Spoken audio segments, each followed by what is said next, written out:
Bismillahirrahmanirrahim. Assalamualaikum warahmatullahi wabarakatuh.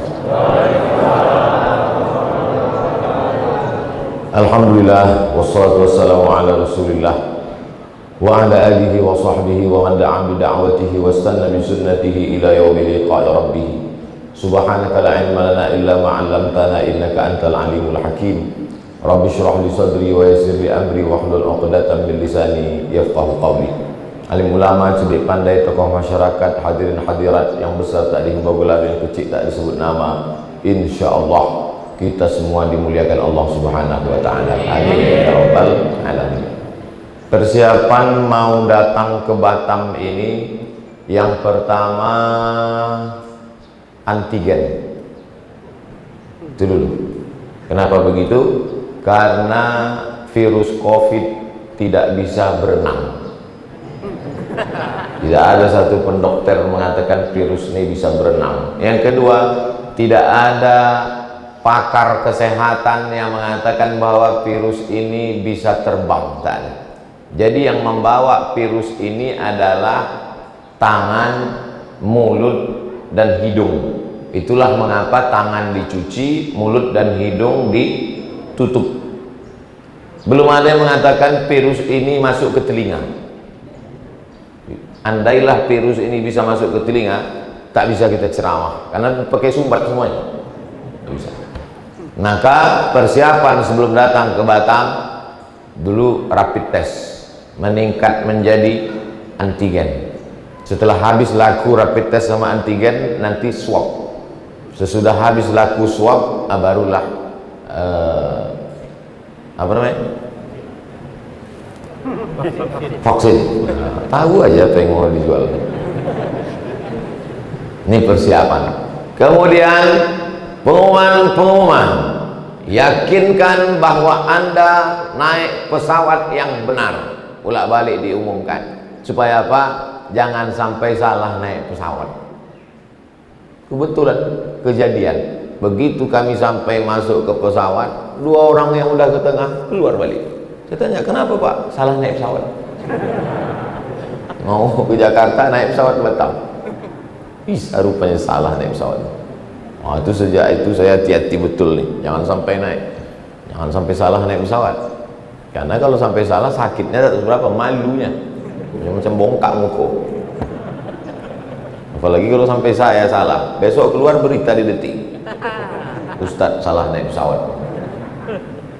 Lalu kemudian koper jangan terlalu berat, ya nanti kalau terlalu berat overweight berat sekilonya berapa.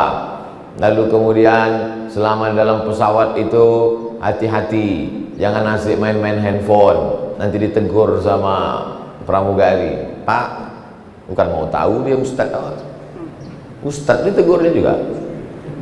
Kok tahu Ustadz? Saya beberapa kali kena. Ini persiapan mau ke Batam. Di Batam ini berapa lama? 2 malam. Sesuaikanlah pakaiannya. Maka dibawalah pakaian batik 2, baju putih 2, baju Melayu 2. Supaya apa? Supaya jangan sampai berapa kali pengajian baju tak berganti. Tengok sama jamaah, Ustadz nih susah betul. Sampai baju tak berganti. Makanya kemarin di Bintan pakai batik. Sekarang pakai koko, nanti di kantor IKADI siang pakai baju Melayu. Ini supaya apa? Supaya nampak orang baju banyak. Sorban gitu juga, ada sorban hitam, ada sorban biru, ada sorban hijau, ada sorban merah, tergantung partai yang mengundang. Ini semua persiapan untuk ke Batam. Bagaimana persiapan untuk akhirat? Kan itu judulnya kan? Jadi jamaah ini biar mudah dia membayangkan, mengilustrasikan, digambarkan dulu. Ustadz, nanti kita mau pergi umroh. Iya. Umrohnya paket yang 12 hari apa yang 15 hari? Nanti kita kemana dulu? Apakah dari Batam langsung terbang ke Madinah atau transit dulu melalui Jeddah, nanti dari Jeddah naik bis. Kita ini nanti di Madinah berapa hari? Dari Madinah nanti ke Makkah berapa hari? Habis itu apakah singgah dulu ke Turki atau ke Mesir atau pulang kemana? Ditanyanya semua. Maka siaplah semua. Kenapa Bapak penuh betul koper nih Pak? Cuman lah Pak Ustaz, aku nih kalau tak makan makanan Arab nih tak selera. Jadi penuhlah bumbu pecal, sambal belacan, ikan teri apa tuh. Sampai di airport King Abdul Aziz, berbunyilah detektor logam. Heboh semua pemerintah Saudi Arabia, disangka narkoba. Kalau ditengok rupanya ikan teri bercampur sama minyak angin. Kalau minyak angin itu bawa ikan teri, tak apa-apa. Ikan teri itu bawa minyak angin. Hanya untuk persiapan umroh 12 hari. Begitulah orang ketakutannya. Takut tak makan, takut nanti kalau sakit perut, takut nanti kalau batuk, tak pandai bahasa Arab, dibawa obat dari sini. Banyak juga jamaah umroh itu tak bawa obat dari sini, sampai ke sana ke apotik ditanya sama orang Arab, istimewa, istimewa, what do you want? Kau nak beli apa? Tak tahu dia batuk. Batuk bahasa Arabnya su'al, mencret ishal. Jadi ini semua adalah persiapan. Jadi apalah persiapan untuk akhirat sesuai judul yang dikasih oleh panitia. Yang pertama, kalau tadi masuk ke airport, sekarang masuk ke pintu akhirat adalah mati. Maka mesti matinya itu, jangan mati bawa antigen, jangan mati bawa rapid test, jangan mati bawa vaksin. Matinya sesuai dengan hadis Nabi, man qala la ilaha illallah dakhalal jannah. Maka yang pertama disiapkan untuk masuk ke pintu gerbang akhirat namanya kematian adalah mati dalam keadaan la ilaha illallah, namanya husnul khatimah. Makanya setiap tahlil afdalu dzikri fa'lam annahu la ilaha illallah hayyun mawjud. Hayyun maha hidup, mawjud maha ada. La ilaha illallah hayyun maqsud. Hayyun maha hidup, maksud hanya dia yang dimaksud, dia yang dituju, tak ada yang lain. Fokus. La ilaha illallah hayyun baqa. Hayyun maha hidup, baq kekal, yang lain tak ada kekal. Hidup ni tak kekal, rumah tu tak kekal, harta tu tak kekal, keluarga tu tak kekal. Yang kekal hanyalah akhirat, yang kekal hanyalah Allah. Akhirat itu pun akan musnah dan hilang. Pintu masuk pertama, tiketnya adalah la ilaha illallah. Setelah itu la ilaha illallah, la ilaha illallah, la ilaha illallah, la ilaha illallah Muhammadur Rasulullah sallallahu alaihi wasallam. Kalimatu haqqin 'alaiha nahya, dengan itu kita hidup. Wa 'alaiha namutu, dengan itu kita mati. Wa biha nub'atsu, dengan itu nanti kita akan dibangkitkan di padang mahsyar. Persiapan untuk akhirat yang pertama, memperbanyak la ilaha illallah. Saya yakin habis subuh tadi tak ada zikir la ilaha illallah, itu karena ada tausiah. Kalau tak ada tausiah, jangan sampai tinggalkan zikir la ilaha illallah selepas sembahyang tiap selesai salat. Sesikit-sikitnya 40 kali. 1, 2, 3, 4, 5, 6, 7, 8, 9, 10, 11, 12, 13, 14, 15, 16, 17, 18, 19, 20. Sekali genggam 20, 2 kali genggam 40. La ilaha illallah, la ilaha illallah, la ilaha illallah, la ilaha illallah, la ilaha illallah, la ilaha illallah, la ilaha illallah, la ilaha illallah, la ilaha illallah, la ilaha illallah, la ilaha illallah, la ilaha illallah, la ilaha illallah, la ilaha illallah, la ilaha illallah, la ilaha illallah, la ilaha illallah, la ilaha illallah, la ilaha illallah, la ilaha illallah. 40 angka kesempurnaan. Bisa 100 5 kali genggam yang tak membawa tasbih. Tasbih ada, cuman tersangkut di kaca spion. Motor itulah yang husnul khatimah. Awak su'ul khatimah. Telinga ini mesti sering mendengar la ilaha illallah. Kenapa? Karena dia kalau selalu mendengar selalu terngiang. Apa yang selalu didengar, itulah yang selalu terngiang. Kalau selalu mendengar la ilaha illallah waktu mau tidur malam, pas mau tidur malam antara kata orang tidur ayam, antara tidur dan jaga itu mau dia terngiang la ilaha illallah, la ilaha illallah, la ilaha illallah, la ilaha, mau terngiang. Bapak kalau ibu kalau banyak zikir tuh mengigau pun mau dia, mau tidur malam terngiang. Tapi banyak orang sekarang terngiang TikTok. Itu yang selalu datang. Berapa kali kita dengar la ilaha illallah? Asyhadu an la ilaha illallah. Maka dijawabnya asyhadu an la ilaha illallah. Dua kali azan subuh. Habis itu qomat. Allahu akbar, Allahu akbar. Asyhadu an la ilaha illallah. 3 kali. Tahiyatul masjid. At-tahiyatul wabarakatuh sallallahu alaihi wa Assalamualaikum ayuhan nabi wa rahmatullahi wa barakatuh. Assalamualaikum wa ala ibadillah salihin. Asyhadu an la ilaha illallah. 4 kali. Qabliyah subuh. Asyhadu an la ilaha illallah. Pas Allah tu terunjuk naik ke atas. Asyhadu an la ilaha illallah. Mazhab Syafi'i. 5 kali. Salat subuh. 6 kali. Salat sunat isyraq. Matahari terbit jam 6. Jam 6:12 habis waktu terlarang 12 menit baru sholat sunat isyraq 6 kali. Sholat duha 7 kali. Sholat qabliyah zuhur 4 rakaat. Sholat zuhur, ba'diyah zuhur, tasawuf awal, tasawuf akhir, qabliyah asar, sholat asar, tasawuf awal, tasawuf akhir, qabliyah maghrib, sholat maghrib, ba'diyah maghrib, tasawuf awal, tasawuf akhir, qabliyah isya, sholat isya, ba'diyah isya, tasawuf awal, tasawuf akhir, bangun malam, sholat sunat wudu, sholat sunat taubat, sholat sunat hajat, sholat sunat tahajud, sholat sunat witir. Berapa kali itu Pak Ustaz? Hitunglah. Takkan aku juga ngitung lagi. Jadi apalah guna banyak-banyak syahadat itu? Supaya lulus tiket pertama mati dalam keadaan la ilaha illallah. Laqinu mautakum, talkinkan ke telinga orang yang mau mati itu. Hadis sahih. Laqinu, talkinkan. Talkin ada 2. Talqin sebelum mati, talqin sesudah mati. Dua-duanya sahih.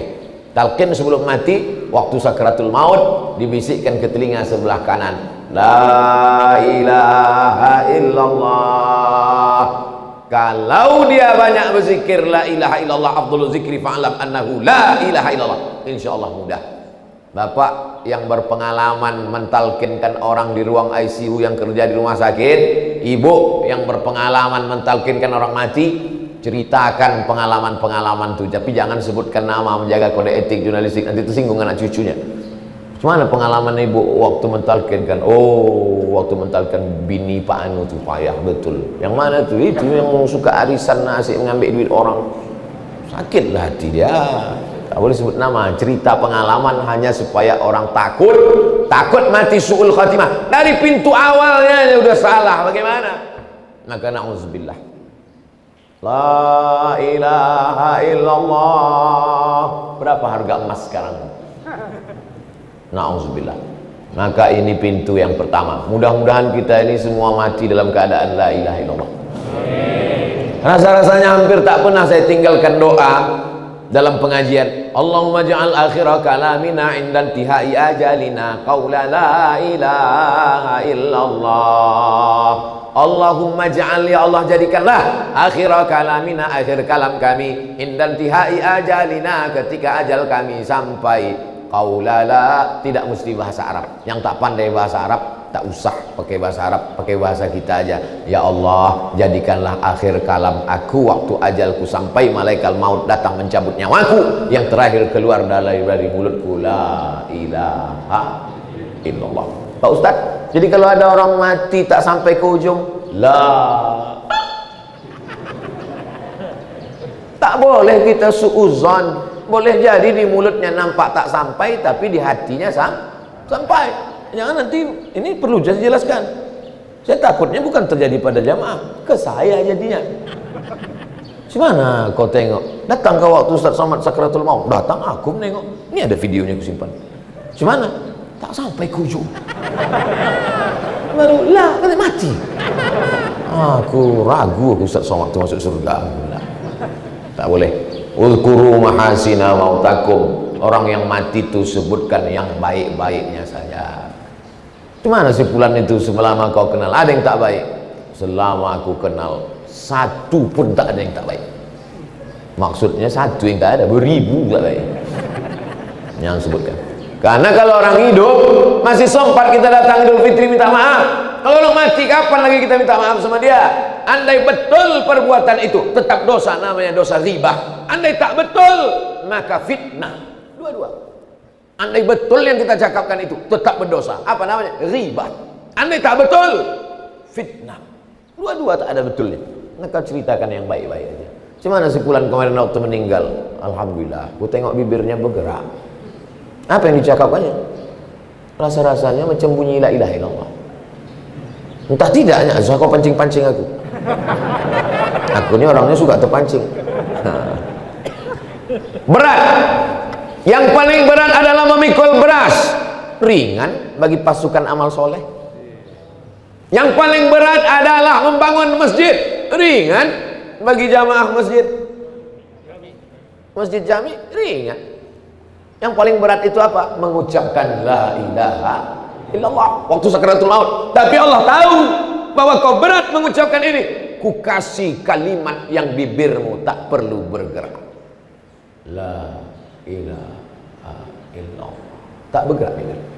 Mengucapkan nama Abdul Somad bergerak. Abdul Somad.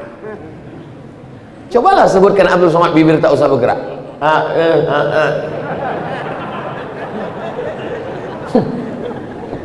Tapi mengucapkan la ilaha illallah bibir tak bisa, tak mesti bergerak. Orang yang sudah kena COVID dimasukkan ventilator. Apa ventilator? Paralon. Orang yang sudah kena penyakit koma hampir mati tahu itu tak bisa menggerakkan bibir. Tapi la ilaha illallah keluar. La ilaha illallah. Pendek. La ilaha illallah. Lafaz Allah itu dikurangi hurufnya satu persatu tetap tak hilang, tetap Allah juga. Alif lam lam ha, Allah. Buang alifnya lillah, buang lamnya lahu, buang lamnya hu, mati dalam keadaan hu, Allah juga. Makanya ada zikir hu itu siapa? Allah.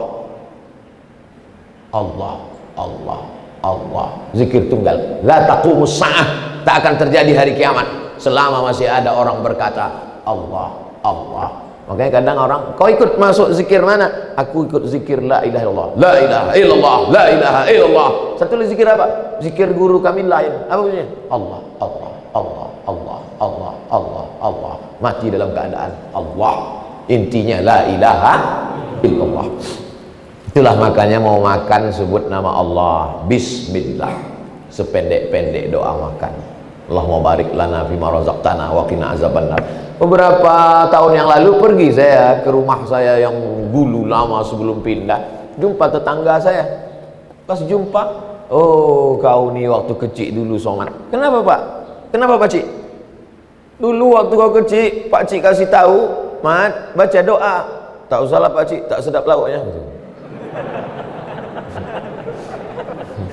Ingat dia, udah tua udah bapak. Mau sedap tak sedap lauk, bacalah bismillah. Merubah makanan itu menjadi ibadah. WC, toilet, busuk, bau, tempat setan, robahlah dia menjadi ibadah. Allahumma inni a'udzubika minal khubuthi wal khaba'is. Keluar dari WC, langkahkan kaki kanan, sebut ghufranaka, ampunkan aku ya Allah. Kenapa minta ampun keluar WC? Karena di dalam WC tadi tak kusebut namamu. Tak boleh nyebut nama Allah dalam WC. Berwuduk dalam WC, bismillahnya tak boleh dijaharkan di mulut, dalam hati aja. Kalau tak ada WC, lubang WC di dalam, hanya keran air, boleh. Bismillahirrahmanirrahim. Nawaitu raf'al hadasil asghari listibahati salati fardu alayya lillahi ta'ala. Bisa. Tapi kalau ada tempat situ WC tak boleh. Kenapa? Karena nama Allah itu agung, sedangkan WC ini najis, kotor, tak boleh disatukan nama Allah. Begitulah mulianya Allah Subhanahu wa ta'ala. Pintu pertama, Allahumma hawwin alaina fi sakaratil. Macam mana supaya ringan waktu melewati tebasan pedang beratus-ratus kali di tempat yang sama, macam kambing dikuliti hidup-hidup, macam mata kail pancing ditarik dari kulit yang basah. Apa yang bisa meringankan itu? Zikir. Makanya kadang mulut orang tua itu tak berhenti. La ilaha illallah, la ilaha illallah, la ilaha. Kita ini makin tua makin error. Makanya kadang kita bercerita kadang sama orang-orang tua tuh berbalik-balik CD itu aja ceritanya. Macam CD rusak. Tapi saya pergi ada daerah namanya di Riau, Kabupaten Rokan Hulu, namanya Sorga. Sorga itu Surau Gadiang. Orang tua-tua di situ tak mau bercakap. Tanya satu, jawab satu. Apa kabar Pak Haji? Sehat. Di mana tinggal? Lokek Siko. Saya heran, kenapa lah orang tua-tua sini tak mau bercakap? Rupanya dia wajib berzikir tarekat Naqsabandiyah. Satu hari berapa kali wajib Tuan Kelipah. Saya naik mobil kendaraan, nampak saya ada pinggir jalan, dia jalan kaki, berhenti, saya buka kaca. Tuan Kelipah, nak pergi ke mana? Ke situ. Ayo sama aku. Yalah, saya tanya, kalian sehari berapa kali berzikir? 5. Sikit betul, 5.000. Patutlah mulutnya diam. Kenapa? Karena dia punya target sebelum 5.000 dia tak bercakap. Tuh maka tasbihnya itu panjang 100, di ujungnya ada mata 10. Maksudnya asal udah 100, 200, 300, 400, 500, 600, 700, 800, 900, 1000. Nanti habis itu ada lagi 10 besar. Maksudnya apa? Supaya dia bisa target 5.000, 10.000 sehari, diwajibkannya dirinya. Karena kalau tidak, mulut kita ini asiklah membahas apa-apa tak tentu arah, maka hati lalai mati dalam keadaan lupa. Ini pintu yang pertama. Kalau di pintunya aja udah gagal, tak akan masuk ke dalam. Naik pesawat, nih mau pulang saya nanti siang nih, doakan supaya jangan sampai gagal masuk pintu pesawat. Delay, salah masuk pintu pesawat, salah, terlambat datang. Pintu pertamanya mesti husnul khatimah. Habis masuk pintu pertama. Setelah itu lalu kemudian masuklah ke liang lahat. Di Batam ini orang meninggal pakai keranda atau lahat? Kalau keranda kotak, dimasukkan orangnya ke dalam kotak. Tapi kalau lahat digali pinggir kubur itu, buat lubang kecil, lalu kemudian hidung jenazah itu menyentuh dinding. Jadi kalau inilah dinding, ini dinding tanah kubur tuh, inilah jenazah dimasukkan ke dalam, nanti ditutup pakai papan, hidung jenazah ini dibuka kain itu, disunnahkan hidung jenazah itu menyentuh dinding. Maka buat tempat tidur itu menempel ke dinding kamar. Ini tempat tidur, buat dia menempel ke dinding kamar. Di sini bantal, waktu tidur miring kanan, tempelkanlah hidung tuh ke dinding. Anggap kalau kau mati, matilah malam ini. Geladi kotor. Coba nanti malam. Yang sekarang habiskan dulu ceramahnya. Mereng ke kanan, orang mati itu kan telentang. Yang telentang itu ICU. Mereng ke kanan, hidung menempel ke tanah. Itu makanya orang mati dalam kubur itu didoakan supaya kuburnya seluas sejauh mata memandang. Kenapalah orang mati itu didoakan supaya matanya sejauh mata memandang? Karena hidungnya menempel ke tanah. Kalau hidung menempel ke tanah, apa nampak? Didoakan supaya matanya sejauh mata memandang. Jadikanlah kuburnya ya Allah seluas sejauh mata memandang, tak berbatas. Kaki. Tukang gali kubur itu mengukur kubur itu tidak pakai meteran, pakai buluh, pakai bambu. Kenapa tak pakai meteran? Supaya penggali kubur tidak dipersalahkan oleh keluarga. Nanti waktu dikubur tiba-tiba lubang itu menyempit. Sudah diukur, tinggi badan, panjang tubuh 175 cm, digali 175, pas mau dimakamkan bertekuk lutut tuh, memendek lowak. Disalahkan tukang gali, salah kamu ini. Tidak, aku tak salah, aku ngukurnya bukan pakai meteran. Nih buluh mana bisa dipotong. Lalu yang salah apa? Tanah tuh menyempit. Gara-gara apa? Tukang geser sempadan tanah.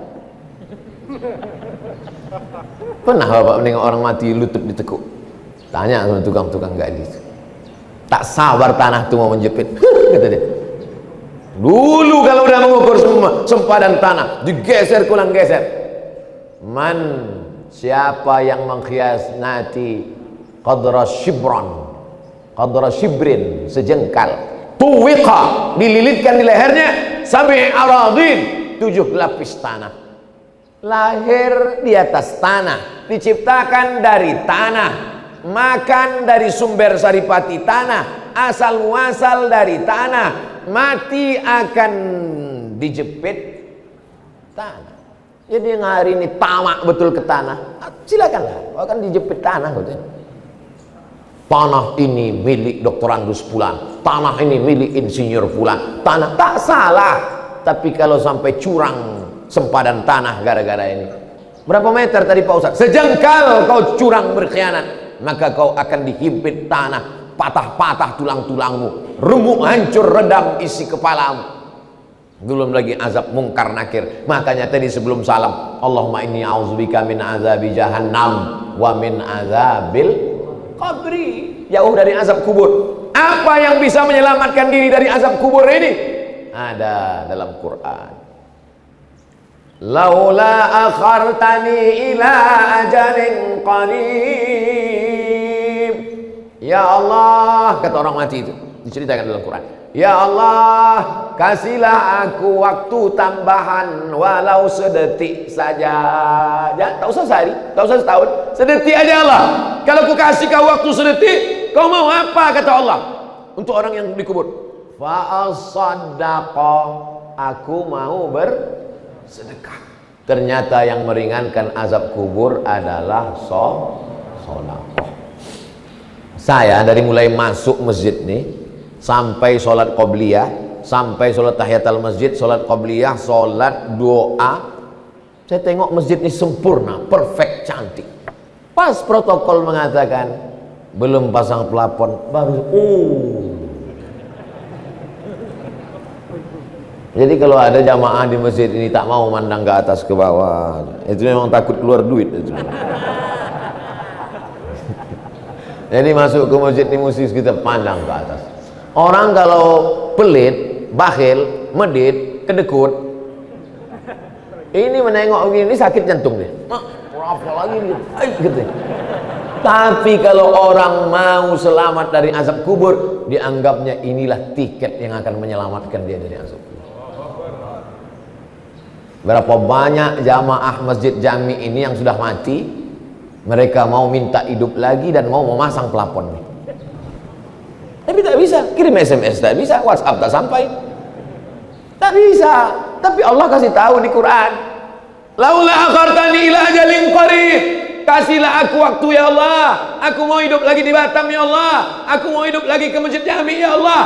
Kau kalau ku hidupkan kau mau sholat? Tidak. Terus mau apa? Fa'asaddaqa, mau bersedekah, memasang plafon ya Allah dengan merek termahal. Apa mau dikata? Dulu rumahnya dipasang plafon sampai 3 lapis, sampai cicak-cicak tuh bingung mau bersandar di mana. 3 lapis plafon tuh, plafon ini, petik lampu pertama, hijau, pelempik ini, merah, plafon ini, mati, tinggal plafon tuh. Plafon ini juga lah yang menolong di dalam kubur. Jangan lupa kirim ke nomor rekening berikut ini, Masjid Jami. Aku udah kasih tahu dah. Kalau tak selesai juga pas datang nanti bulan Agustus, entahlah. Emang tanda kena azab kubur lah jamaah. Bapak Ibu yang dimuliakan Allah, Ibu kalau tak mau bersedekah sekarang asik juga membeli cincin, membeli gelang, membeli subang, membeli anting, membeli rantai, gelang tangan, gelang kaki, gelang leher, silakan, aku tak melarang. Tapi kalau kau mati, emas kau tuh pergi kemana? Habis diambil bapak tuh untuk kawin lagi. Emang ibu ketawa sekarang, tapi dari dalam perjalanan balik nanti betul juga kata Ustaz. Patutlah mata abang ni tajam menengok gelang-gelangku ni selama ini. Aku bukan mau memprovokasi bu, ini kenyataan bu. Maka juallah 1-2 cincin itu, belikan ke pelakon. Selamat ibu dari azab kubur.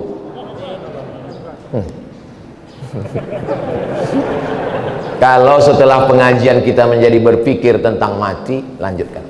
Tapi kalau sesudah pengajian tak ada berefek apa-apa, carilah pengajian yang kira-kira mengurangi syahwat-syahwat dunia kita ini. Kenapa orang mati itu tidak mengatakan, hidupkan aku semenit aja ya Allah, aku mau pergi haji? Karena haji pahalanya baru nampak nanti ketika masuk dalam surga. Wal hajjul mabrur, haji mabrur, laisa lahu jaza illal jannah. Balasannya surga nanti. Tapi di kubur yang sudah nampak balasannya sebelum hari kiamat, sebelum bangkit dari kubur, yang pertama kali nampak adalah pahala sedekah. Dah habis. Berapa lama lah di kubur nih Pak Ustadz? Nanti Bapak Ibu kalau ke Pekanbaru, pergi ke daerah Kampar Kiri arah ke Kuantan Singingi, ada di situ tertulis makam sebelah kanan setelah lipat kain, makam Syekh Burhanuddin 1111, artinya 1111.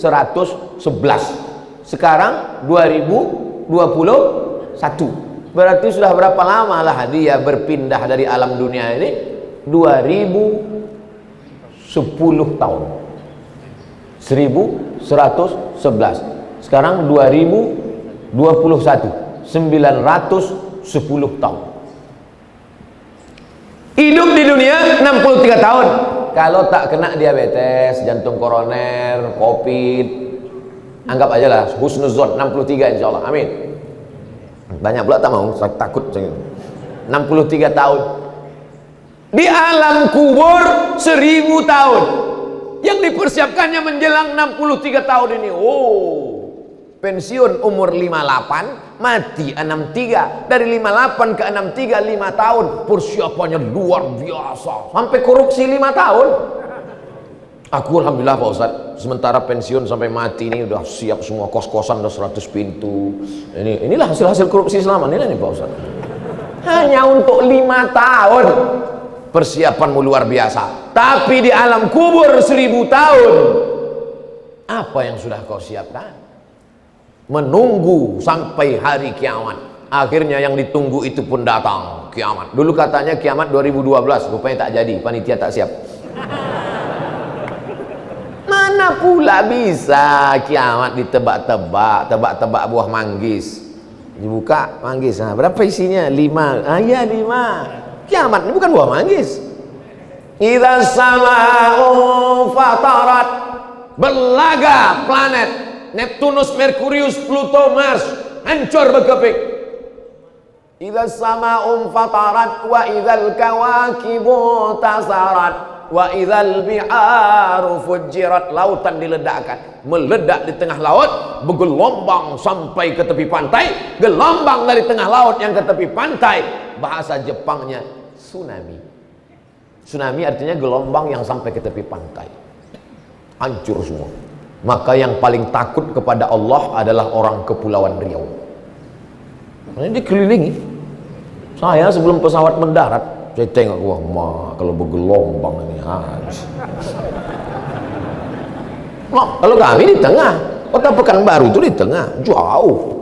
Andai pun sampai gelombang, tak sampai ke tengah. Tapi pulau ini, makanya kalau ada orang di pulau Batam, Pulau Bintan, di pulau ini buat dosa, itu 2 kemungkinan. Pertama jahil, yang kedua goblok, yang ketiga bodoh. Tak tahu dia dunia itu. Maka akhirnya terjadilah kiamat, ditiupkan sangkakala, berhancuran semuanya, masuk fase yang ketiga, bangkit dari kubur.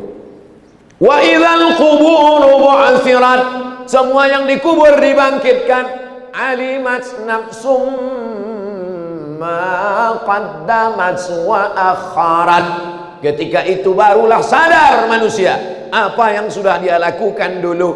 Bangkit dari kubur. Alladzina yakuluna riba, orang yang makan riba. La yaqumul ladzi la yaqum illa kama yaqumul ladzi yatakhabbathu syaitanu minal mas. Bangkit dari kubur macam orang kerasukan setan. Kalau bahasa Jawanya kesambet, kalau bahasa Melayunya tersapu. Pernah Bapak Ibu menengok orang kerasukan setan? Begitulah bangkit dari kubur. Makanya nanti kalau kita bangkit dari kubur, tengok kawan di sebelah bangkit, kau lah yang tak keluar dari bank konvensional tuh ya. Maka beralihlah ke Bank Riau Kepri Syariah. Udah aku sampaikan. Kemarin waktu di Bank Riau Kepri Syariah, saya tanya, apa lagi yang menyebabkan bank ini belum berubah juga lagi jadi syariah? Belum.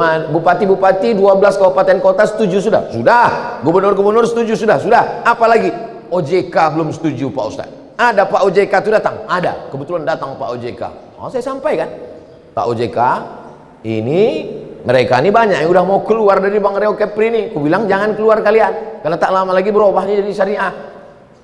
Apalagi tunggu. Ini Pak OJK. Ini kalau makin lama mereka ini, lama lah Pak OJK ini dalam azab neraka jahanam. Apalah yang perlu dikhawatirkan? Marah orang tak apa-apa. Marah Allah ketika bangkit dari alam kubur. Ada yang bangkit dari kubur itu, bangkit kepalanya kepala keledai. Anda tahu nanti ada bangkit kepala. Inilah dia makmum Valentino Rossi yang asik menyalip imam. Imam baru bangkit. Imam itu tua pula. Allah, dia udah tegak. Tengoknya kepala-kepala, lambat kalian gitu. Akulah katanya. Tapi ada yang bangkit dari kubur itu, pandang ke kanan malaikat, tengok ke kiri malaikat, lihat ke depan malaikat, pandang ke atas malaikat. Kenapa aku bangkit dari kubur nih sama malaikat? Aku kan bukan malaikat. Al-mahiru bil Quran ma'as safaratil kiramil bararah. Orang yang rajin baca Quran, menghafal Quran, mengajar Quran, maka bangkit nanti di padang mahsyar bersama para malaikat. Ibu itu memang tak lancar baca Quran. Yasin wal Qur'anil Hakim innaka laminal mursalin. Malam Jumat baca Al-Kahfi, dari maghrib ke isya TV mati, handphone mati, 45 menit baca Quran maghrib mengaji. Insya Allah masyarakat Batam majelis masjid jami nanti pada pasti yang ketiga bangkit di alam barzah bersama para malaikat insya Allah. Untuk sementara ini tak usah lu takdir, keluarkan aja lu duit untuk pelapor. Saya tak semangat, saya tak semangat. Itu maka dari tadi saya tak terlalu mandang ke atas, asal menengok atas susah hati. Mengingatkan aja. 3. Pintu masuk sakratul maut, alam barzah, sekarang bangkit dari kubur. Cemana supaya persiapan? Mantap judul pengajian masjid ini ya. Persiapan untuk akhirat. Supaya selamat di alam barzah, banyak-banyak baca Quran. Dulu orang Melayu, anak laki-laki sudah khatam Quran sebelum bersunat. La ilaha illallah wallahu akbar bismillahirrahmanirrahim wadduha. Rata-rata sebelum bersunat sudah khatam Quran. Kalau anak perempuan, khatam Qurannya malam pertama malam merisik, malam kedua malam berinai, malam ketiga malam khatam Quran, malam keempat malam akad, malam kelima, keenam, ketujuh, 3 malam 3 hari 3 malam pesta besar. Anak gadis berkhatam Quran, ayahnya laki-laki karena tanggung jawab lebih besar sebelum bersunat khatam Quran. Anak perempuan sebelum malam berinai, malam akad sudah khatam Quran, ayahnya khatam Quran, emaknya khatam Quran, diserahkanlah anak. Tradisi itu sekarang sudah mulai hilang. Mari kita hidupkan balik tradisi. Masjid ini yang sudah cantik ini, itu samping itu apa? TPA. Nih masjid ideal, mesti ada TPA-nya. Tirulah masjid jami yang punya taman pendidikan Al-Quran. Ini jadi tadi yang sudah down jatuh tadi kan atap tak siap itu mesti diangkat sedikit. Untuk menghibur hati karena ini jamaah udah hancur berkeping. Masukkan anak anda ke TP Al-Quran, Taman Pendidikan Quran, AAA Bataba Batata Batasa. Inilah yang akan menolong di hadapan Allah. TK Quran, SD Quran, SMP Quran, SMA Quran, hatam Quran. Habis maghrib panggil anak. Sekarang tak bisa ke masjid nak, online. Sekarang kau sini baca. Bismillahirrahmanirrahim. Wadduha. Mantap. Kau baca. Udah juz berapa? Wal muhsanatu minan nisa. Gimana? Ibu baca. Mana Bu? Yasin. Hah? Dari sebelum nikah sampai 3 anak Yasin aja. Apa tak pindah-pindah nih? Persiapan tuh abang kata. Biar mudah abang sakaratul maut nanti, biar cepat goalnya bang. Lah, habis ketiga. Lalu yang keempat, hisab. Hisab. Dulu nenek-nenek kita matematik itu nama istilahnya ilmul hisab. Matematik, hitung-hitung amal. Maka dihisablah amal ini. Iqra kitabak. Fase yang keempat, baca buku catatan amal. Kafa binafsikal yauma alaika hasiba. Cukuplah buku catatan amalmu itu yang akan menghisap, menghitung segala perbuatanmu. Maka dihisaplah segala perbuatan kita. Tapi ada 70.000 golongan, 70.000 orang yang tanpa hisap. Ya Allah, jadikanlah kami jamaah subuh ini termasuk orang yang tak melewati hisap langsung masuk ke surga. Atap itu dulu.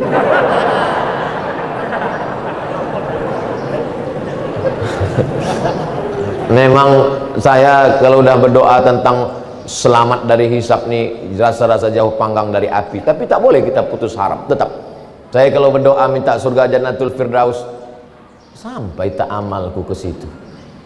Kalau minta selamat dari hisap, selamat tak aku, tapi tak boleh putus asa. Maka kita minta fase yang keempat, supaya selamat dari hisab ini, jangan aniaya. Banyak amalnya. Sholat berjamaah, puasa sunat, qobliyah ba'diyah, tahajud malam, bersedekah. Tapi ternyata menganiaya orang. Yang dianiaya satu desa. Siapa itu? Kades. Nah, hati-hati Pak Kades. Hati-hati. Hati-hati Pak Wali, hati-hati Pak Gubernur, hati-hati Presiden, hati-hati penguasa, hati-hati kepala dinas, kepala badan, kepala kantor, hati-hati orang-orang yang dititipkan Allah amanah, hati-hati Pak Ketua Masjid. Ini tak belum siap lagi. Maka ini akan dihisap amal kita ini. Sulitkah bagi Allah menghisap? Tak ada yang sulit bagi Allah Subhanahu wa ta'ala. Lanjut fase yang kelima. Setelah dihisap, dibagikanlah kitab. Fa'amma man utiya kitabahu biyamini. Siapa yang kitabnya diberikan dari sebelah kanan, fasawfa yu'asabu hisaban yasira. Maka mudahlah perhitungan amalnya. Wa amma man utiya kitabahu wara'a dhahrihi. Siapa yang kitabnya diberikan dari belakang, fasawfa yad'u subura. Termasuk orang yang hancur binasa, yang rugi. Jadi belum kita buka kitab itu, buku catatan amal, print out itu, sudah tahu. Kita kalau mau belanja tak percaya, kok mahal kali Pak, ini print outnya. Bapak ngambil coklat, Bapak kira coklat ini coklat kaki 5, ini sebijinya aja. Kalau Bapak makan meleleh air mata saking mahalnya Pak. Kadang saya kalau pergi belanja di beberapa tempat itu dikasih tahu sama yang jual, Pak, ini satunya 90.000. Dalam hati saya, tak yakin kau aku berduit. Tengoknya saya kurus, sangkanya tak ada duitnya gitu. Memang tak ada. Bukan, kalau kita belanja nanti tukang jaga itu ngomong begitu, jangan tersinggung. Dia sudah mengalami beberapa kali orang komplain. Begitu juga lah nanti di akhirat itu kalau orang komplain, mana ada dosaku? Mana ada dosaku? Print out. Kenapa mahal betul ini tagihan telepon saya bulan ini? Perasaan saya nggak ada pakai telepon berapa hari. Ini Pak, dibuka catatan. jam 1 malam, jam 2 malam, ibu tuh sudah mengamuk jam 3. Memang ibu tak ada makai, bapak tuh nelpon. Pegawai itu tak mau bercakap, dia diam aja. Kata dia, dibukalah buku catatan, dibuka buku catatan. Apa kata orang yang membuka buku catatan? Dia kata dia, mali hadzal kitab, mengapalah buku catatan amalku ini? La yughadiru saghiratan, la yughadiru saghiratan, yang kecil-kecil, wala kabiratan, yang besar-besar, illa ahsaha, yang kecil-kecil ada di situ. Halaman pertamanya dosa, sampulnya dosa, kata pengantarnya dosa, bibliografinya dosa, footnote-nya dosa, bab 1 dosa, penutup dosa. Nampak kecil-kecil, sampai bakwan yang dulu dibayar 1 makan 3 ada juga sini. Hati-hati. Balik dari sini, bayar dulu bakwan-bakwan itu, baru beli plafon. Dibelikan plafon semua, bakwan tak dibayar. Membayar bakwan wajib, membayar plafon sunat. Menyesal pula saya sebut sunat. Tak selesai nanti nih. Ini fase pada saat buku diberikan. Setelah itu, fa amma man saqulat mawazinuhu fahuwa fi 'ishatin. Siapa yang berat timbangan amal baiknya, maka dialah yang diridhai Allah. Mudah-mudahan amal kita ini berat semuanya. Kalimatani, 2 kalimat, khafifatani 'alal lisan, ringan di lidah, saqilatani fil mizan, tapi berat timbangan, habibatani ilar rahman, disukai Allah. Apa kalimatnya? Subhanallah wa bihamdihi subhanallahil azim, subhanallah wa bihamdihi subhanallahil azim, subhanallah wa bihamdihi subhanallahil azim, subhanallah. Memberatkan timbangan-timbangan amal kebaikan. Adalah jamaah umroh berangkat ke Saudi Arabia, sampai di pintu cap paspor, badannya besar gemuk, diejeklah sama orang Saudi tadi.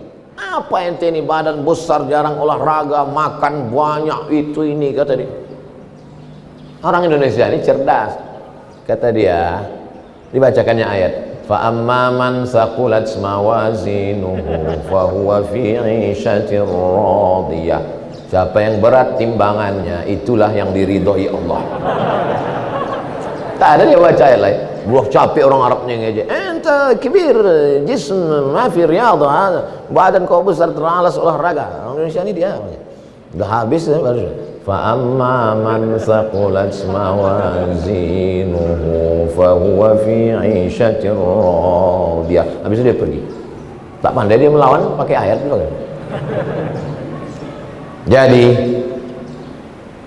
tidak ada yang bisa menolong kita kecuali amal kita sendiri.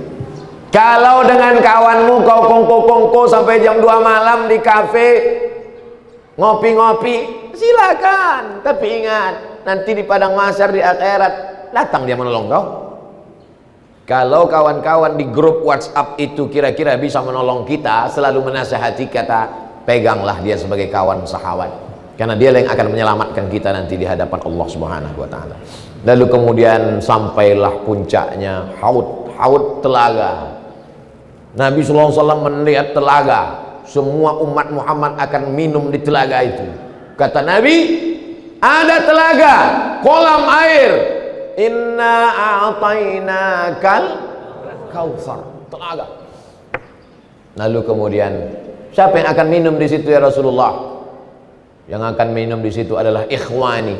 Kamikah itu ya Rasulullah? Kalian ashabi, kalian kawan-kawan, kalian ashabi, sahabat-sahabatku. Tapi ada ikhwani. Siapa ikhwani itu ya Rasulullah? Amanu bi walam yarawni. Orang yang percaya kepada aku, beriman kepada aku, padahal biji matanya tak pernah menengok aku. Mereka ada di Batam, tak pernah menengok aku, tak berjumpa dengan aku, tak sholat denganku, tapi mereka percaya kepadaku. Mereka ramaikan rumah masjid-masjidku, mereka datang mendidik anaknya untuk membaca Quranku, dan mereka bersedekah untuk memasang pelapon masjid rumah Allah. Mereka adalah orang yang minum nanti di telaga itu, dan ketika dia minum di situ, la yazma'u fiha abada, dia tidak akan haus untuk selamanya. Dan kita setiap yang hadir ini akan minum di telaga Muhammad sallallahu alaihi wasallam. Lalu kemudian digiring. Wasiqal ladzina taqaw rabbahum ilal jannati zumara. Lalu orang-orang Batam itu digiring, dibawa menuju surga berbondong-bondong berjamaah. Ketika sampai di pintu surga, apa kata penjaga? Salamun alaikum, selamat datang wahai orang Batam masuk ke surga. Tibtum, kalian sudah beramal soleh. Fadkhuluha khalidin, masuklah kalian kekal selamanya ke dalam surga. Maka orang Batam pun mencari pintu dia. Pintu mana aku yang cocok? Oh, ada orang Batam ini yang masuk dari pintu surga, namanya Babus Sodakoh, pintu Sodakoh. Masuk dia ke dalam. Kenapa? Dia yang menyelesaikan pelapon ini. Lalu kemudian ada yang masuk dari pintu surga itu namanya Babul Jihad, karena dia mati jihad fisabilillah, masuk perlu jihad. Ada yang masuk pintu surga itu dari Babur Rayyan, la yadkhuluha illa shaimun, la yadkhuluhu illa shaimun. Yang masuk dari pintu Babur Rayyan hanya orang rajin puasa sunat saja. Ibu-ibu yang rajin puasa sunat masuk Babur Rayyan. Tapi ada yang masuk surga, terserah dia dari pintu mana, bebas akses. Dia punya kartu, asal dimasuk itu masuk semuanya. Siapa itu? Abu Bakar Siddiq. Abu Bakar Siddiq adalah orang yang masuk surga dari mana dia mau. Tapi ada perempuan yang bukan Abu Bakar Siddiq masuk dari pintu surga, mana dia mau. Siapa itu? Salat khamsaha, perempuan yang salat 5 waktu. Saumaha, puasa Ramadan. Ta'at zaujaha, taat dia kepada suaminya, dan suaminya itu pula taat kepada Allah, bukan suami yang sakau. Ini banyak suami-suami sakau sekarang, suami mabuk. Kau kalau mau masuk surga taatlah kepada abang. Pandai pula dia. Bukan laki yang macam itu laki setengah Fir'aun. Laki yang soleh, bu, taat ibu kepada dia, ibu berbuat baik kepada dia. Maka kata Allah, hai perempuan-perempuan, masuklah kalian ke dalam surga dari pintu mana yang kalian kehendaki. Maka ibu-ibu ini semuanya masuk surga insyaallah. Amin. Rabbana atina fid dunya hasanah wa fil akhirati hasanah wa qina azabannar. Masuk ke dalam surga. Terkejutlah orang Batam menengok surga. Kenapa? Ditengoknya orang Batam ada, orang Bintan ada, orang Anambas ada. Pas dicari-cari, tak ada Ustaz Somad. Kemana? Tanya malaikat. Malaikat ya, Ustaz Somad di mana? Kata malaikat, dia di ruang VVIP. Amin kanlah. Amin. La illallah. Wa adkhilnal jannata ma'al abrar. Masukkan kami ke dalam surga ya Allah. Ma'an nabiin, bersama nabi-nabi, was-siddiqin, bersama orang-orang yang benar, was-syuhada, bersama orang mati syahid, was-salihin, bersama orang-orang saleh.